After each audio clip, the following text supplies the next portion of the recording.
Having said that, आजको यो भिडियोमा तपाईले सिक्दै हुनुहुन्छ having said that को नेपाली मिनिङ र यसलाई वाक्यमा कसरी प्रयोग गर्ने भनेर। Having said that को नेपाली मिनिङ हुन्छ फेरि पनि या त्यही पनि। ल अब यसलाई वाक्यमा कसरी प्रयोग गर्ने भनेर हेरौँ है त। एक्जाम्पल, उनीसँग पैसा छैन फेरि पनि या त्यही पनि उनी त्यहाँ जान चाहन्छन्। She does not have money, having said that she wants to go there. She does not have money, having said that she wants to go there. मलाई थाहा छ यो रेस्टुरेन्ट महँगो छ फेरि पनि मलाई यहाँ खाना खान मन लाग्छ।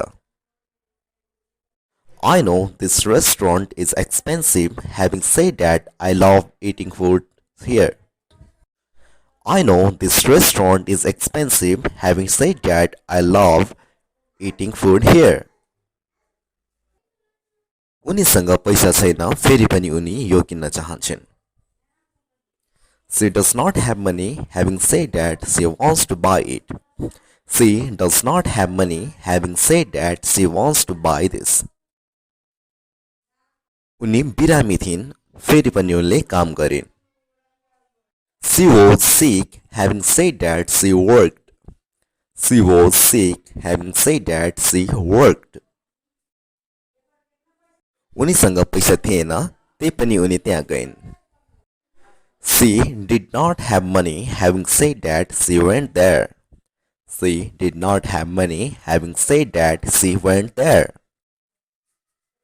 उनी पैसा कमाउँदैनन् फेरि पनि उनले एकदमै धेरै खर्च गर्छिन्। She does not earn money, having said that she spends a lot.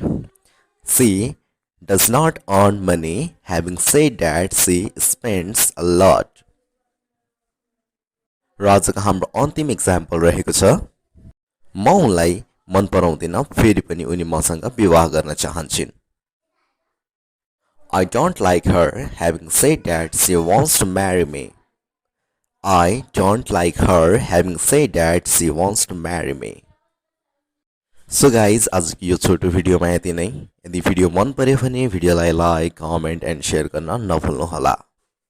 च्यानलमा अहिले पनि नयाँ नै हुनुहुन्छ भने च्यानललाई पनि सब्स्क्राइब गरी छेउमा रहेको बेल आइकनलाई दबाउन पनि नभुल्नुहोला, ताकि तपाईबाट कुनै पनि इंग्लिश लर्निङ भिडियोजहरु मिस नहोस्।